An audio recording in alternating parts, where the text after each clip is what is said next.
Thank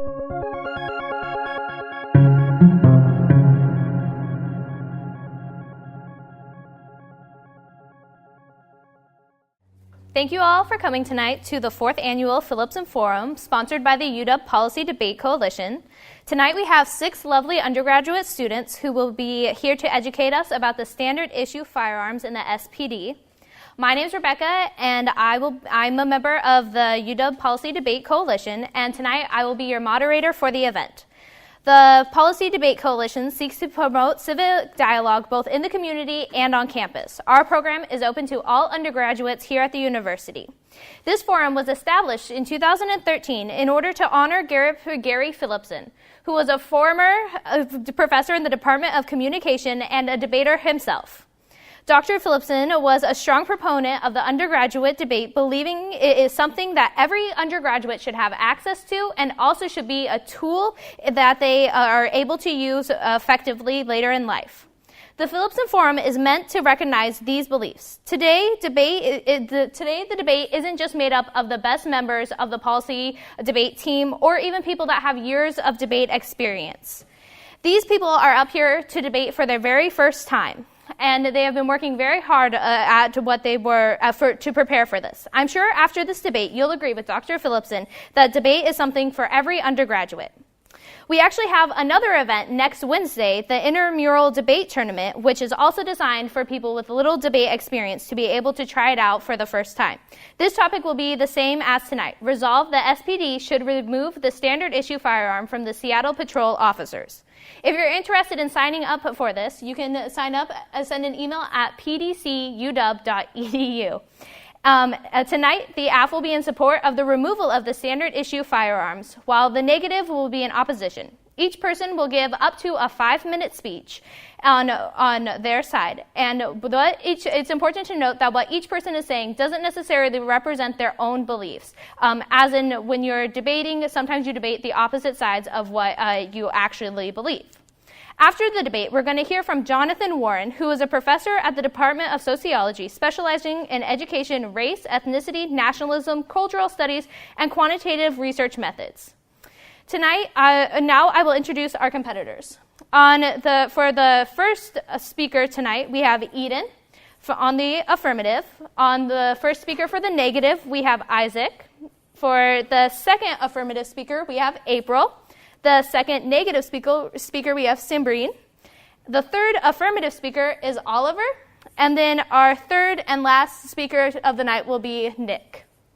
Now, I'll hand the mic over to Eden to give the first speech of the night.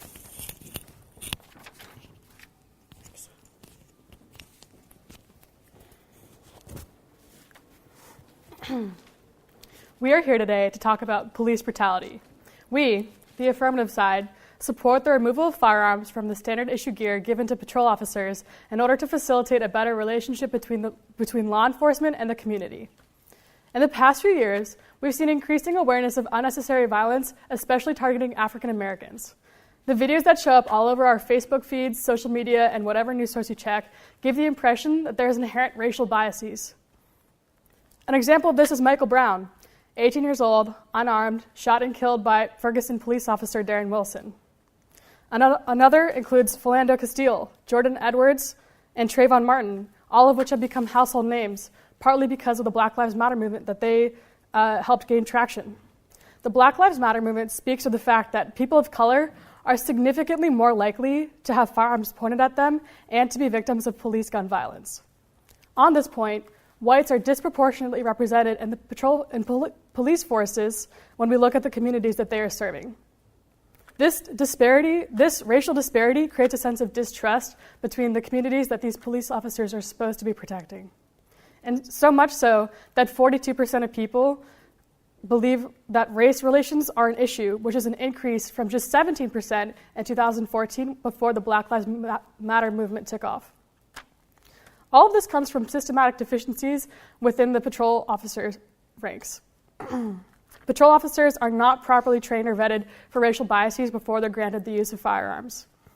The affirmative proposes that police sergeants should be the only ones to carry firearms. This doesn't eliminate firearms from law enforcement, it just ensures that they're more carefully regulated and prevents their misuse.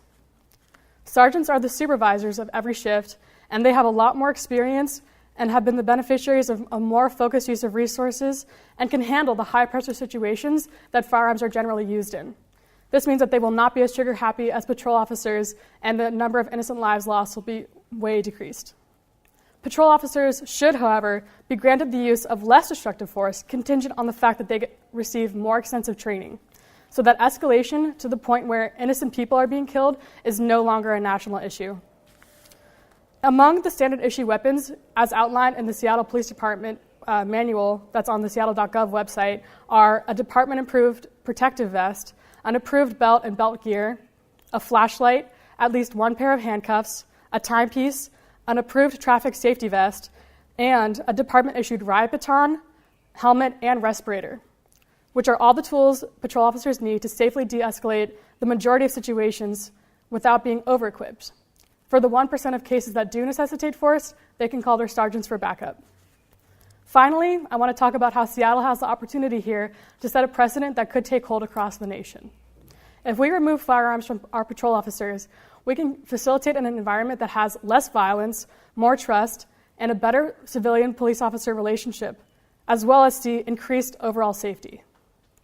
Removing firearms from patrol officers is exactly what we need to foster behaviors that represent the visions of equality that America keeps saying it values.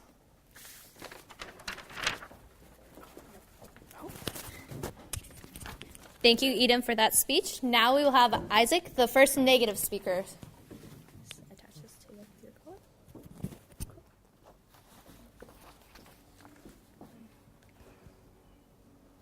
Today we are here to address one question. Should the standard issue firearm be removed from Seattle Police patrol officers? We, the negative side, oppose the removal of the standard issue firearm. We believe that the best way to reduce excessive force is through better policy, better training, and better accountability. The affirmative side has and will continue to emphasize national incidences, but what they fail to discuss is that the Seattle Police cannot be casually compared to national trends. Although people of color may be overrepresented as subjects of police force in many states, the Seattle Police Monitor found that a subject's race in Seattle does not appear to predispose him or her to more serious force. Our opponent has also said that trust between police and communities is decreasing. Yet in Seattle, reforms have actually led to increased trust between communities and the police who serve them.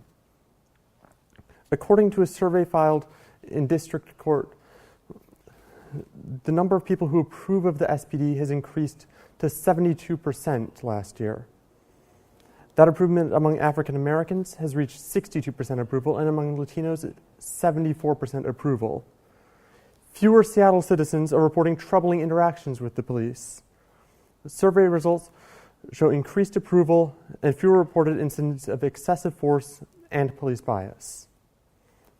While the social media has drawn attention to incidents of excessive force by police departments across the country, reforms in Seattle have actually lowered the use of force by the SPD. In contrast to 2011 numbers, there has been a net decrease of 700 incidences of use of force. That is a 60% drop. This has been attributed to changes in de-escalation and crisis intervention techniques since 2011. The Federal Monitor found that use of force by officers was consistent with policy 99% of the time. In every single case where the Monitor found the use of force to be excessive, Seattle Police Department internal review measures reached that same conclusion independently. This means that the SPD has the ability to hold its own officers accountable in the rare cases in which they use excessive force.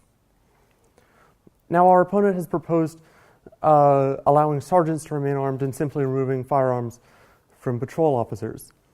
However, this proposal ignores the fact that regular patrol officers face potential dangers in their everyday work, and there's the possibility for any situation to devolve into a scenario in which force must be used in spite of officer de-escalation efforts.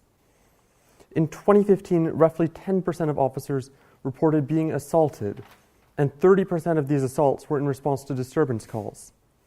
Additionally, officers have at times been targeted by the citizens they protect, such as incidents in Tacoma and Dallas, where officers were murdered.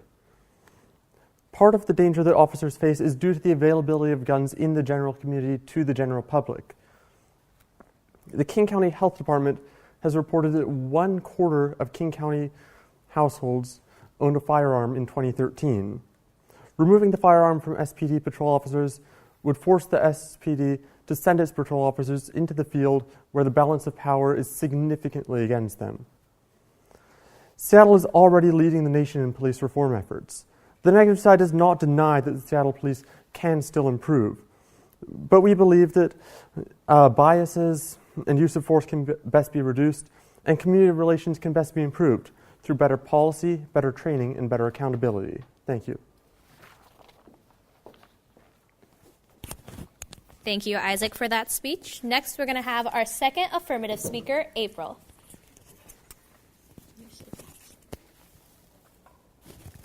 Thank you.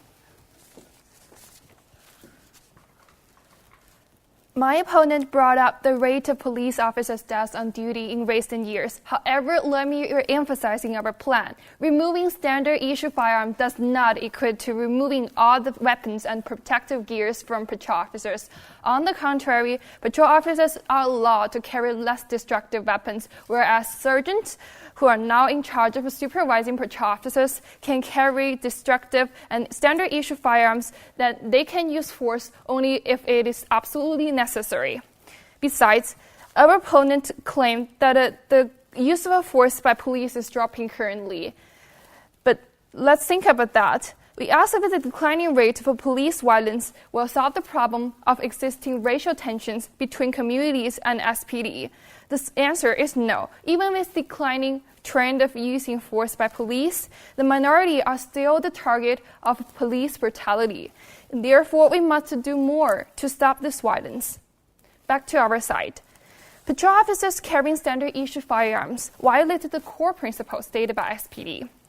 The core principle stated by SPD is to reduce the crime, improving the sense of safety, and building trust. The first speaker of the affirmative said that the SPD officers are more likely to use excessive force against the people of color. Another worrying fact is racial makeup as SPD and sworn personnel do not reflect the demographic of the community they serve. These communities are not satisfied with the lack of a diversity in SPD, but their voices are not being heard and valued. This will lead to further tension between minority groups and the SPD, and is in danger of violating two of its core principles, building trust and improving sense of safety. According to assessment Seattle Police Department community engagement, so recruiting, hiring, and training, the community members commented that SPD doesn't turn to wealthy minority community members for recruitment ideas and assistance. And the department's recruitment efforts in communities of color, immigrants, and refugees are insufficient. Of 1,344 SPD personnel, 994 are white, and this makes up 74% of the total personnel in SPD. And white are overrepresented in our police force. Not only the police department does not reflect the community's racial and ethnic makeup, the further lack of a police exposure to other culture increases the likelihood that the citizens' motives will be misunderstood. And this makes building trust between community and police force even impossible. Firearm carrying exacerbates the tensions between the community and police, and citizens are less secure because they question whether SPD can really protect them. In SPD's supervision system, sergeants are in charge of supervising patrol officers, and SPD is required to deploy a sufficient number of well-trained sergeants who can provide supervision and guidance, etc. Since the sergeants are selected very carefully and more experienced than patrol officers, allowing them to carry standard issue firearms, we can increase the accuracy of SPD. Finally, if our plan is followed, the Seattle Police Department will set precedent for other liberal cities to push forward gun control policies to make our community safer. To sum up my argument, patrol officers carrying standard issue firearms intensify the racial tensions and put people of color into unnecessary danger. Sergeants who are now in charge of the supervising patrol officers can carry the standard issue firearms using force only if it's absolutely necessary and resolving current problem of misused violence and firearms. Thank you.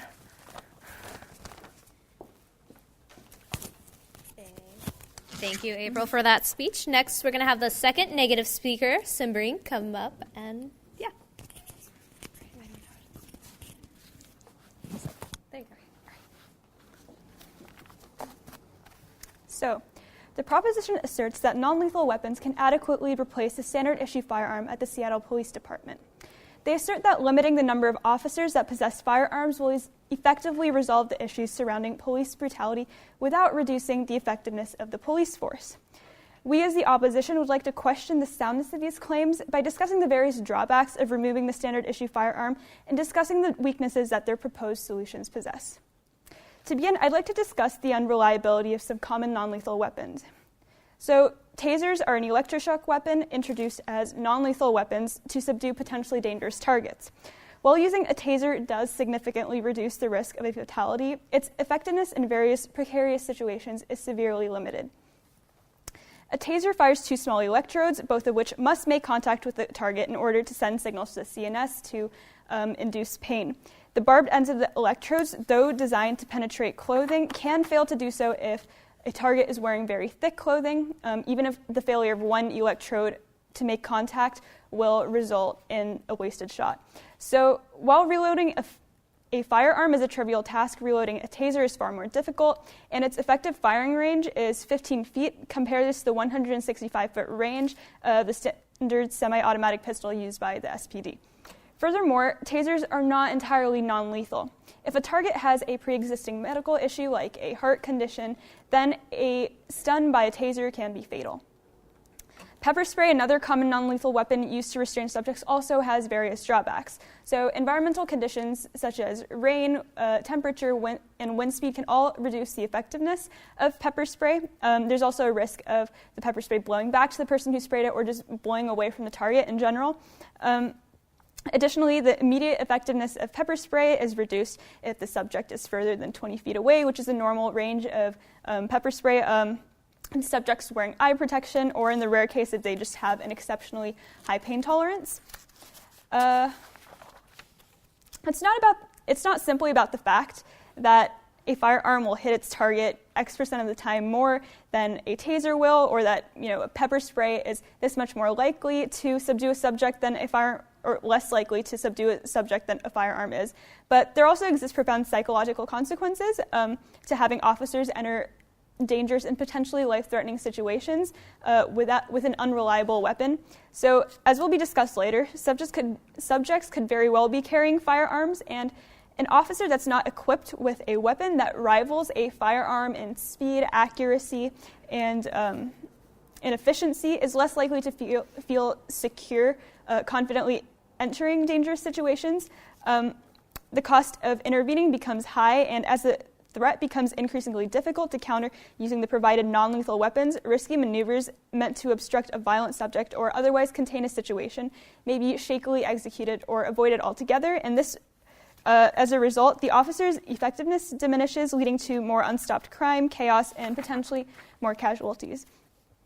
A dangerous subject that knows that a non-lethal weapon is being pointed at them is less likely to feel threatened and more willing to continue on their destructive path and cause more damage. And these psychological consequences can have a compounding effect on the fact that officers are already at a disadvantage because of the fact that these non-lethal weapons are less effective than firearms.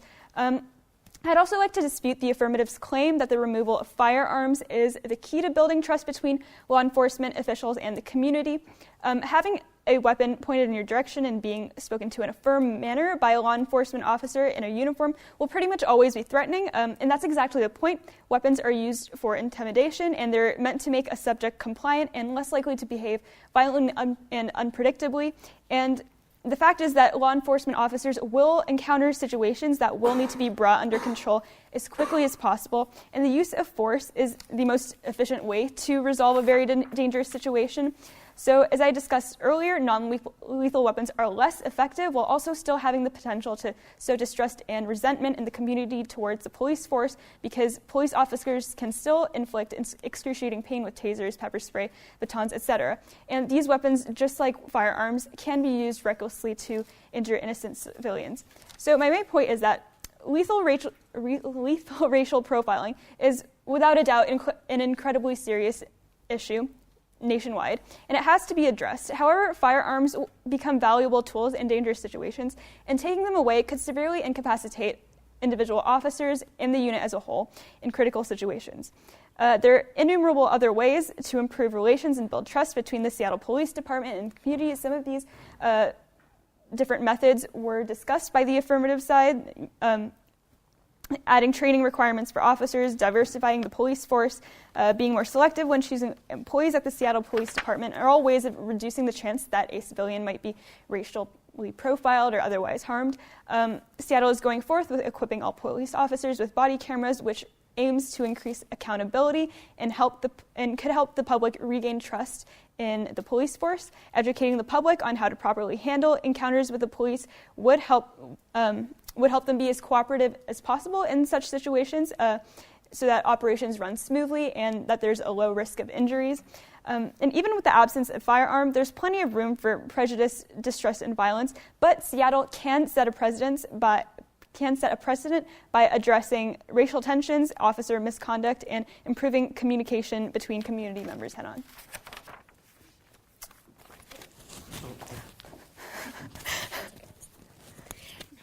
Thank you for that speech. Next, we're going to hear from our final affirmative speaker, Oliver.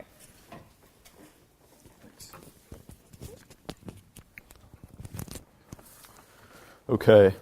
As the affirmative has argued, and I will reiterate, the Seattle Police Department should remove the standard issue firearm from all Seattle patrol officers. Currently, the Seattle Police Department manual states that it will, quote, not require employees to work without a firearm. It grants a lethal weapon to every member of the police force that wants one. This is a tremendous cause for alarm and demands action from all of us as citizens. As those on the affirmative side have stated, while nearly all officers carry legal standard-issue firearms, only a small fraction of 1% of incidents necessitate force. The negative side will quickly resort to fear-mongering to create the illusion that our law enforcement is constantly in danger, but that is simply not the case. It is rather our own community that is in danger when the entire police force is armed. Therefore, the current system assigning a firearm to each officer is excessive and only serves to escalate many situations involving the police force. Instead, the SPD should only offer firearms to deputy officers who can respond to the small fraction of 1% of incidents involving force and use their stronger jurisdictional authority, which allows them to be active throughout their state rather than just their locality. My opponents have argued that there are negative consequences to other nonviolent weapon alternatives, such as the ineffectiveness of tasers or pepper spray. However, this argument ignores the fact that there are consequences to guns as well. Their presence escalates the dangerous potential of every interaction between law enforcement and the citizens they serve to protect. Limiting their usage to solely deputy sheriffs allows the protection of guns to be used only when necessary. My opponent also asked us to consider if a taser presents less of a threat than a gun to those who face law enforcement. While the negative side believes it presents the same threat, this is far from correct. As the prevalence of gun violence from law enforcement in the media has led to tremendous fear of firearms held by law enforcement from many communities. Again, as the affirmative has argued, it's also important to consider the disproportionate danger many communities, including communities of color, face from the Seattle Police Department. Let's specifically examine the case of Michael Brown. On August 9th, 2014, Michael Brown, an 18-year-old black man in Ferguson, Missouri, was fatally shot. His killer was 28-year-old Darren Wilson, a white police officer with only 5 years' experience, who was trusted with a lethal weapon. To many communities of color, Brown's death was a symbol of the unfair treatment law enforcement inflicts upon members of their very own community. Ever since the murder of Trayvon Martin in 2012, murders of young black men by law enforcement have been prevalent throughout the media. This has led to heightened tension between both communities of color and law enforcement. While lethal police brutality can still occur without firearms, as seen in the case of Sandra Bland and Eric Garner, firearms make violence between law enforcement and communities of color much more dangerous. Many incidences of lethal police brutality in this country have occurred because of poor training for law enforcement as well. Therefore, if standard issue firearms are limited to solely deputy officers, the training resources can be properly targeted. When firearms are given to everyone, training can be dispersed too sparsely, resulting in every officer not receiving the training they so desperately need. Furthermore, by removing standard issue firearms from Seattle patrol officers, the city of Seattle can set a precedent for other communities as well. Other states and regions and cities can soon follow suit, discouraging escalated violence between local law enforcement and their communities. If this proposal is not accepted, lethal gun violence will continue to be perpetuated throughout the Seattle community by law enforcement against citizens, and disproportionately against communities of color as well. There will be more Trayvon Martins, more Philando Castiles, more Michael Browns, and more Jordan Edwards. If this proposal is not approved, the Seattle community should not continue to stand for more dangerous and lethal police brutality against its own citizens. In order to best protect all communities within the Puget Sound region, including communities of color, the Seattle Police Department should limit their issuing of standard issue firearms. By providing firearms to only deputy sheriffs, training can be more properly executed, leading to reduced police brutality and tension between law enforcement, communities of color, and the Seattle community as a whole. Thank you.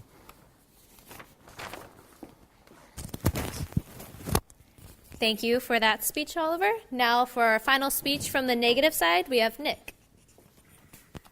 Okay, thanks. The idea that police officers, as well as the public, would be safer without standardized firearms is daft and ill-informed. Police officers nowadays have an inherently more dangerous job, and in fact, it's more dangerous than ever.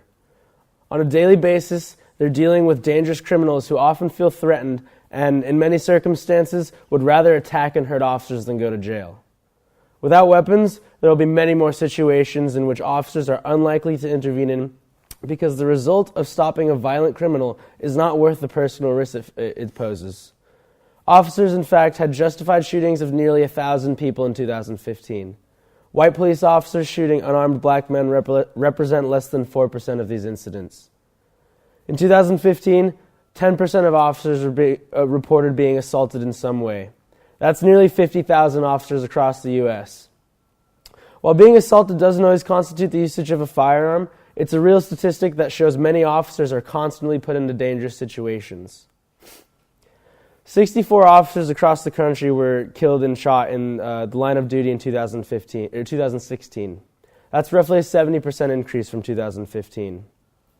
There's been a 60% drop in the use of violent police force in comparison to the 2011 numbers in that case. Officers are often targeted. For example, in Dallas, Texas last year, 5 officers were shot by sniper fire. And in my own hometown, Tacoma, recently, 4 officers were shot while they were off duty in a coffee shop. Overall, 2016 had the highest recorded police death rate in 10 years. So while shootings by police are decreasing, the killings of police is increasing.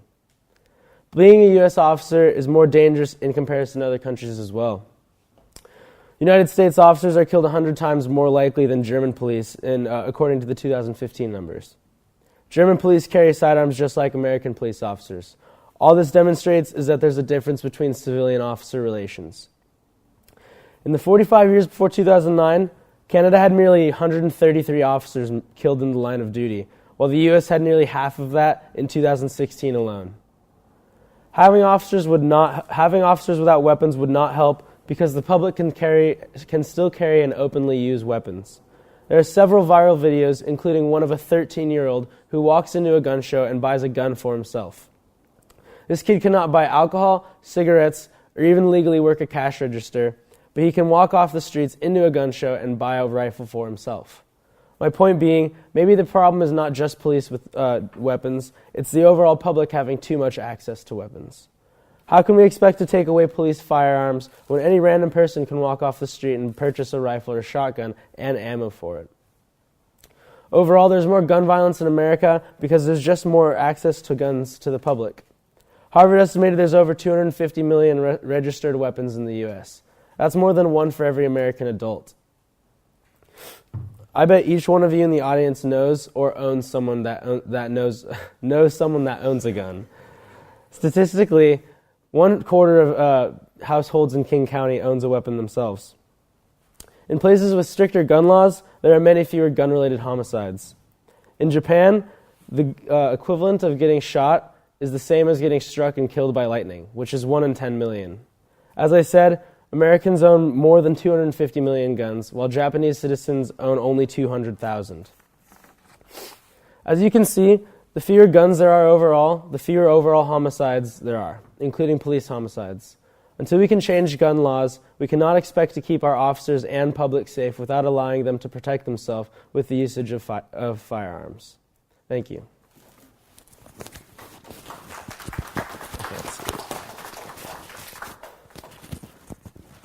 Thank you, Nick. Next, we're going to hear from Professor Warren. Okay. Yes, if you just want to come up, I'll attach this little microphone to you. So he's going to be giving feedback to both sides of the debate and his thoughts on and then we'll be open to the audience for questions. Got it? Yes. Is it coming through loud and clear? Yes. My comments are in large part contingent on me being able to read my handwriting, which is I'm used to typing. My writing's gotten a lot worse, but I think I can decipher most of it. First, thanks for inviting me tonight. I enjoy very much supporting people honing their debate skills. If you watch any political campaign these days, you can see those are sorely lacking. Even people running for president. So it's good we're building these skills at a young age for ordinary citizens. And of course, if you never go on to run for office or enter a debate, it helps you analyze and critique arguments better, I think. And that's something all citizens could use a bit more skills doing. We all need to up our game a bit on that front. I came into this debate not really having a strong position on the subject. I didn't come in to be persuaded either way. So my comments aren't really about whether, one team won or the other lost. I'll just try to focus on what I found persuasive, what maybe I would do differently to make the case for either side. What I saw as a sort of, I'm not quite sure of all the debate terms, but a sort of weaker foundation for furthering a position, and maybe a few angles I would have taken had I been tasked with taking one side or the other. All right? Okay. I should say I do have a bias in this, in that I find guns in general appalling. So keep that, those sort of biases in check. But I was like, cops, it makes sense. They can need guns. And as I think Nick, is that your name? Mm-hmm. Yeah. Said, there's, unfortunately, guns are ubiquitous. So I get it. It's complex. So here I go. None of these, I'll just kind of go in the order of the presenters. And through that, there's maybe a few overlapping things. So if that's true, I won't dwell too much on those points. So what I write here, since I have no memory. All right. So was the first speaker Eden? Is that correct? Yeah. And then I have Oliver here. Is that? I was second last. You were second. Okay. I see. I just wrote that down. Okay. So Eden. All right. Eden's for getting rid of guns. One thing that came out, and I think it may have been in Eden's context, but other folks did this, that I didn't find terribly persuasive, and that is using examples from other parts of the country to use as thinking through what makes sense in Seattle. So no doubt, there's a problem with police violence nationally. I teach on the subject sometimes. In that context, as Victoria will tell you, I read this appalling statistic that in 1 month, more people are killed by cops than in 100 years were killed in the UK. That's crazy, right? That's insane. So, but having said that, kind of thinking about Missouri, Florida, and whatnot, I just thought I want to know more specifically, what's the deal here in Seattle? Okay, I get it. There were snipers in Dallas, some other people said. Tacoma, and it's not like it's completely irrelevant, but I felt like most of the concrete sort of data used for this wasn't grounded here in Seattle in particular, and that's what the question was around the SPD, right? So in that context, I was thinking, I would like to hear, okay, how many cops have actually been shot at in which thought they needed firearms? Because a few folks mentioned assaults. Well, at least the little I know on the subject, you could say the person was resisting and you were assaulted if they, that woman cop who was sued by the guy with the golf club, she said he tried to assault her with a golf club. That probably gets down official statistics as an assault. Okay, so I'd like to know in a bit more granular way ultimately, how many times were police officers shot at? Because that's probably the only time you really need a gun, right? Otherwise you can just get in your car, run away, something. You don't have to stand there and let somebody attack you with a knife in general, right? Again, I'm not a person trained in that kind of combat firearms, so I'm just sort of speculating. But as an ordinary citizen, I'd like to hear how many times were police officers shot at when it makes sense you really need a gun, right? I'm open to that. I didn't hear that tonight, and from any of the either pro or against, and that would matter to me as a citizen. Now, and there's been some incidences here in Leshai, right? I forget the guy. He was a UW student, I think. He killed 2 or 3 officers, but that wasn't in some kind of shootout. The police officers were in the car, and he came up, surprised them, and shot him in the back of the head, I believe. So having a gun in that situation is meaningless. That didn't help, right? So I'd really like to hear more. When does it make? If you could get into it, what would be those times where you'd like to know, or you'd like this sense a gun really mattered? Okay. And thus far, I don't know. I have no feel for that. Okay. And then on the other side, it started to make let's see.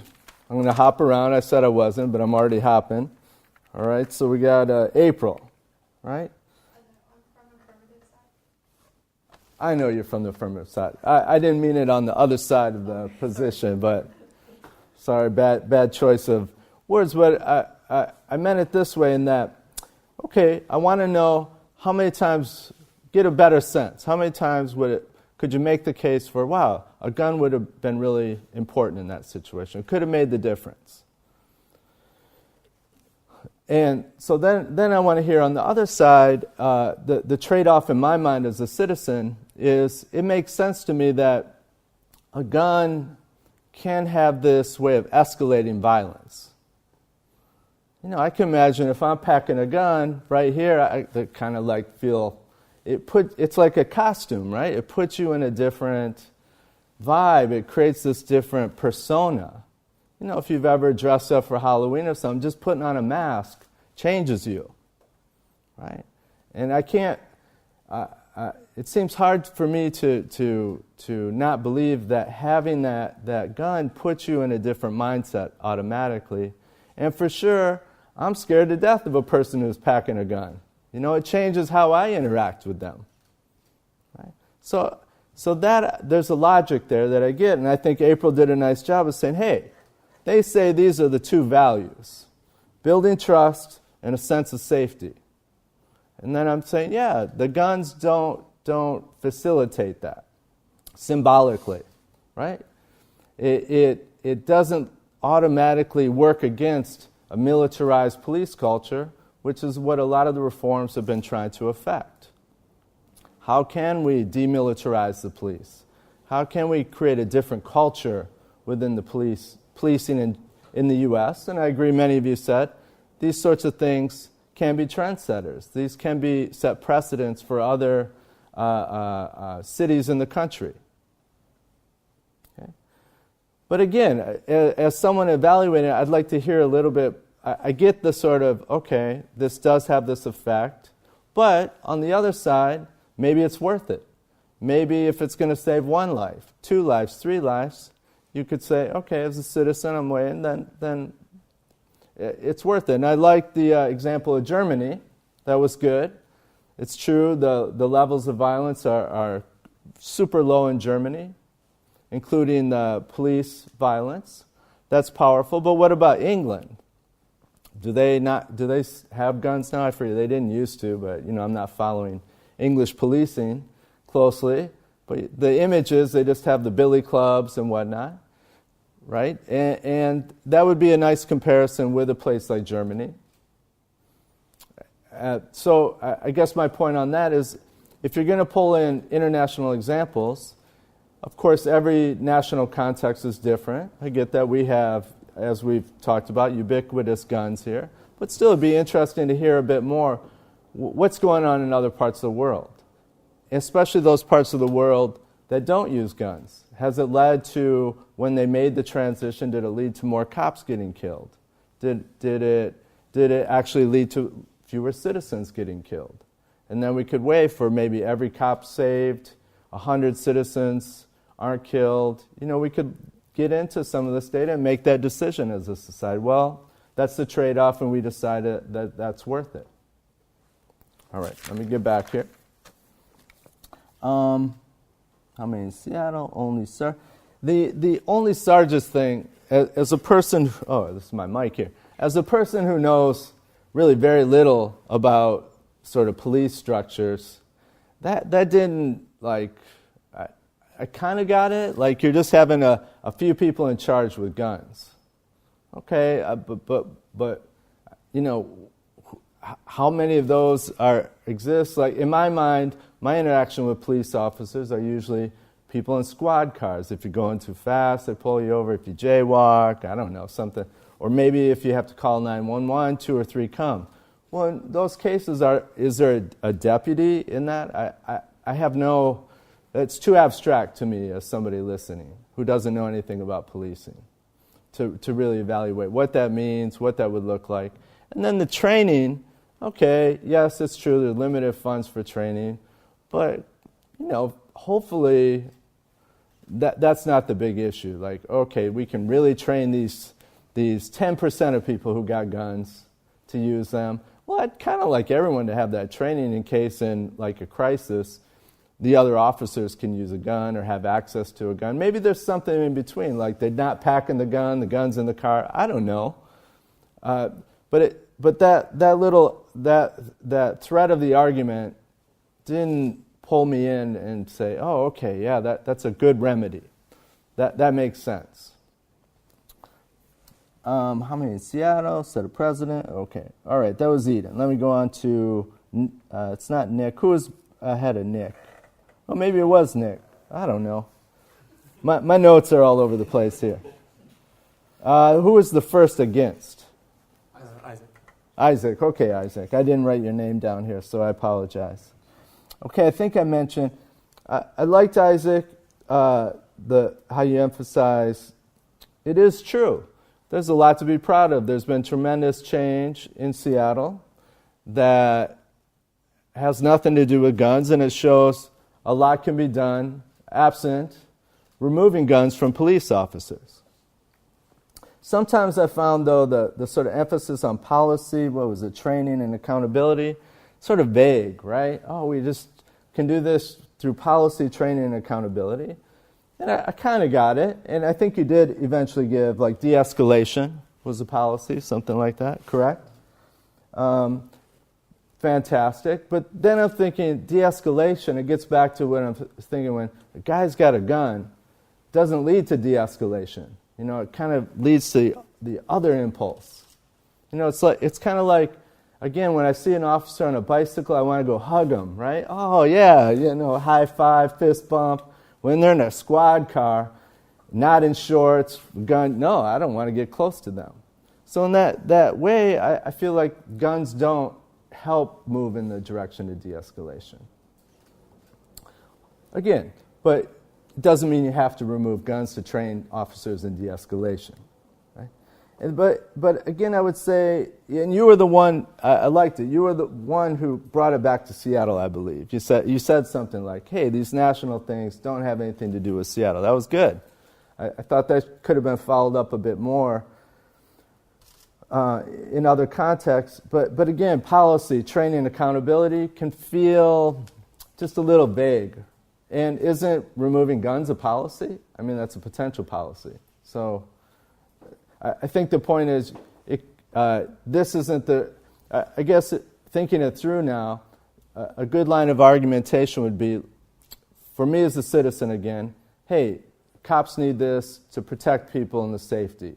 And it does have some negative sides. I agree with that. But on balance, it's worth it. That's kind of a more nuanced, compelling argument to me, right there. And I'd be like, okay, yeah, I get that. I still might want to see some data, but that kind of nuancing, I think, makes it seem more reasonable, right? That's probably a debate strategy. If you can kind of concede on one hand and say, then there's a kind of persuasiveness for the audience. And I think there's a truth to it, too, and that's probably why it's persuasive for a lot of people. Again, I had stats. There were a lot of stats. 72% approval, all good, but why not go for 100% approval? That would be my question. Yeah, it's true, it's improved, but you still got a big chunk of Seattle, and it's probably skewed if you go into communities of color or poor communities. The unease and suspicion are even higher. So this could help to even push further in that direction. So just because it's improved, I guess, doesn't then persuade me that this shouldn't be done, because then I'm thinking, well, we can improve more. But, I tend to be ambitious. And I think we all should be ambitious. So 700 incidents of use of force, okay. I forget why I wrote that. You must have said when a force is force used, 10% assaulted.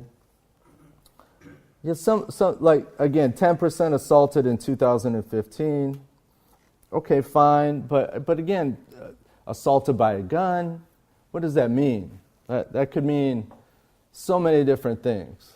Like verbally assaulted, somebody went up and punched them upside the head, or they got nicked when they were putting handcuffs on them, and they said, oh, they were resisting arrest. It's too vague for me, that number. Okay. I don't want to dwell too much here. International. I'm moving on to April. I think I said, April had the point of more cops of color.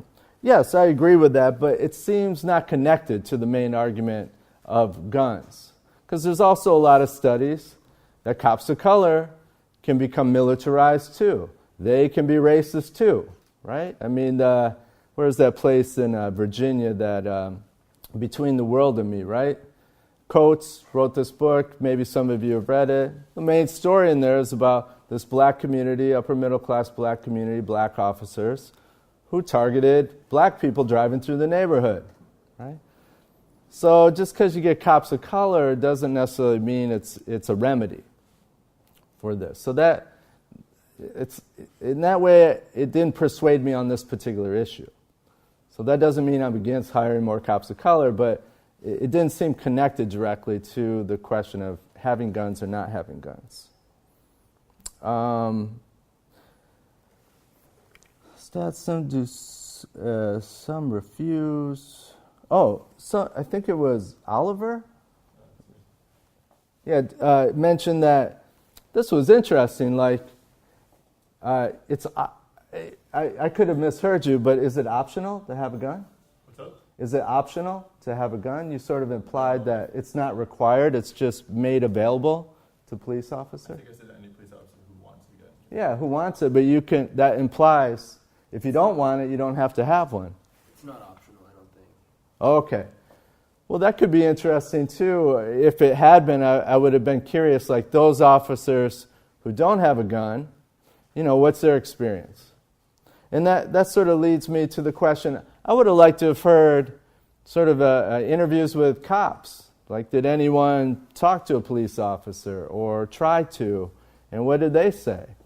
What's been their experience? I interview people all the time, and the one thing that I find when interviewing people is you can never anticipate what they're going to say.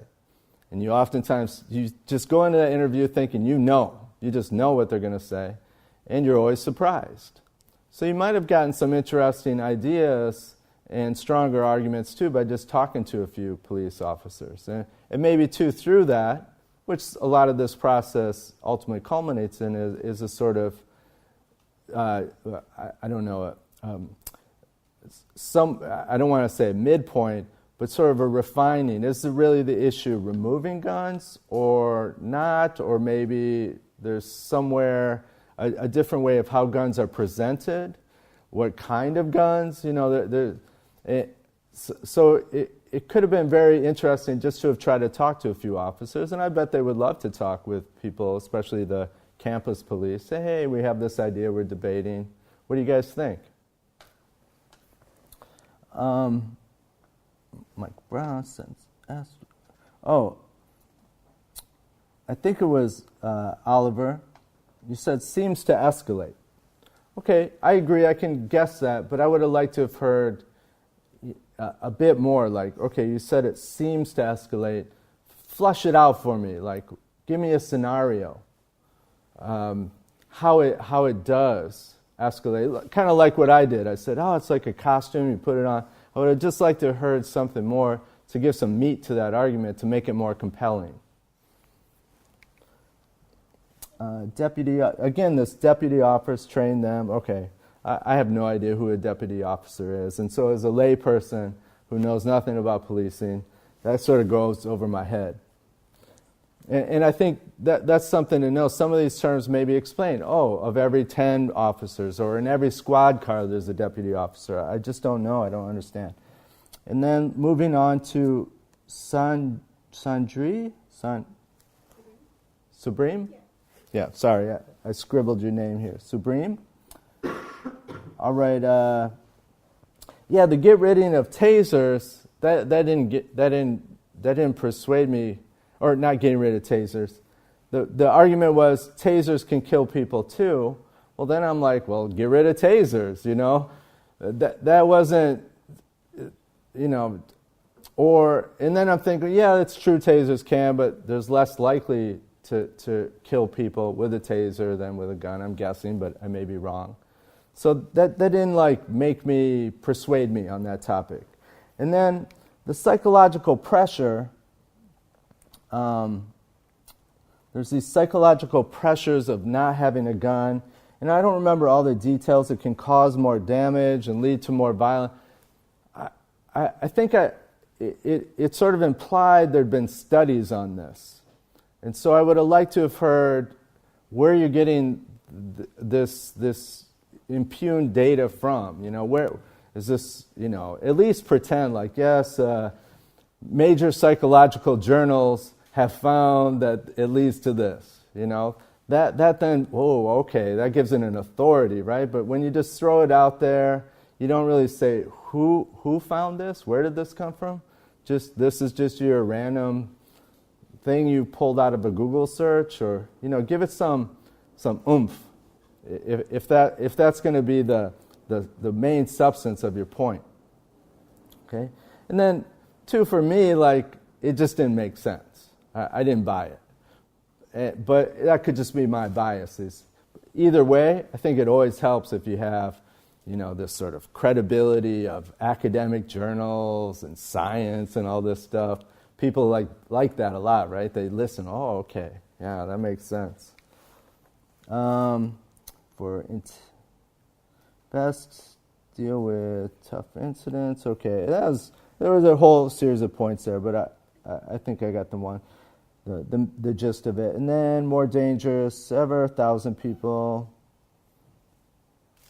Yeah, I think Nick already mentioned what I was going to say about you. I mentioned Germany. More dangerous than... this is the one thing, Nick. This more dangerous than ever. I wasn't buying that one. Why? It's more dangerous than ever. I think crime rates are way down historically.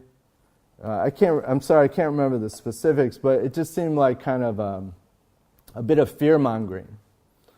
And at least for me, a citizen like me in Seattle, that turns me off. I don't like that. Probably especially now in the Trump era. That just sets me off like, ooh, that's that creepy law and order stuff, that it's more dangerous than ever. That's not persuasive to me as a Seattle citizen. It might work nationally and whatnot. And I just don't think it's true. I mean, it's more dangerous than ever. I think it'd be, and maybe I'm misremembering or miswrote down what you said, but it had that vibe, right, of sort of, it's really dangerous out there, and we have to be careful of the crazy criminals that we need these firearms to protect against. That sort of that led to the whole law and order regime, right? This sense of these creepy criminals everywhere that are out of control, and we need strong arm of the police and the judiciary to arrest them, kill them, lock them up, throw away the key. And so as someone, again, in Seattle, that's going to be a turnoff for me. And I'm going to be like, now I'm kind of more for getting rid of guns. All right, I hope I helped a little bit. I really feel unprepared for this. I apologize if I was completely off base. Let me just add, I thought you all were marvelous, very impressed. Don't take my criticisms to make you feel bad or disanimate you. I think the best way, I should add this, I used to have horrific stage fright. I couldn't talk in front of anyone. I would turn red, stutter, lose all consciousness pretty much, right?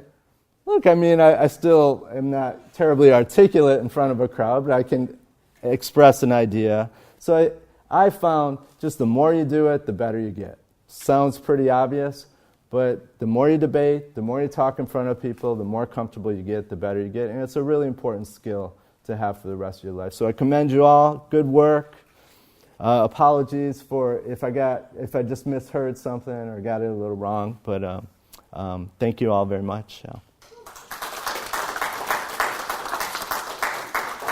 Do I leave?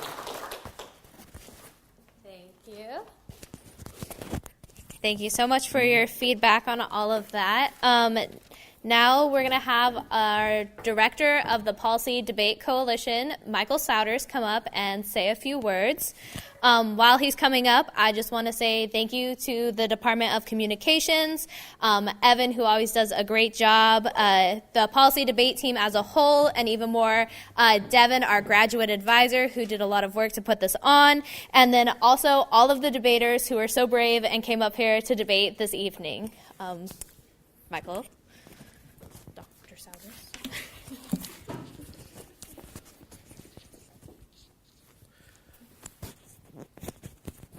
I want to thank Professor Warner for being here. You know, it's especially for not just the substantive feedback that he gave on the debate, but for his comments about why debate matters at the beginning. I spend most of my time talking about why debate matters, but I'm the usual suspect. My job relies upon debate mattering, so I'm certainly going to come to the conclusion that it does matter. So it's really great to hear other people discuss why debate matters. And since that is my job, I'm going to do that for a second. One of the things I want to point out about debate and why the Philipsen Forum exists is because debate requires courage, and it's a unique activity. And I'm going to be kind of brief in my comments about it, but when students come up here and debate in front of an audience, it requires courage. Professor Warner noted that most people don't like public speaking. What they like even less is the idea of standing up in front of an audience, giving a speech that other people observe, and then having somebody stand up right after them and give another speech that tells them that they're all wrong about everything. That is a unique experience that scares a lot of people. And in debate, in part of our debate program, students do this over and over and over and over again in competitive situations where at the end of every debate round, they do 6 or 8 of these a weekend, someone says you won or lost. And that's a difficult project, but it's also an essential one. Every debater begins somewhere. Every debater begins that process of learning through competition somewhere. And for these 6 debaters who are up here, who you saw today, that began right here. And that's why this Philipsen Forum is a unique thing, is because you're not just seeing a public debate from their debate program, but you're seeing competitors begin a process of going into debate and going through that refinement process, which is pretty rigorous and pretty difficult. Professor Warren talked about this, but now is a time when debate matters a lot. And once upon a time, debate existed a lot more than it did now. Rhetoric is one of the idea of persuasive speaking and writing is one of the three original liberal arts in the trivium, with logic, rhetoric, and grammar. And so it was reading, writing, and speaking. And speaking was the culmination. You read, you could read, you would think, and you would speak. Logic, or grammar, logic, speaking.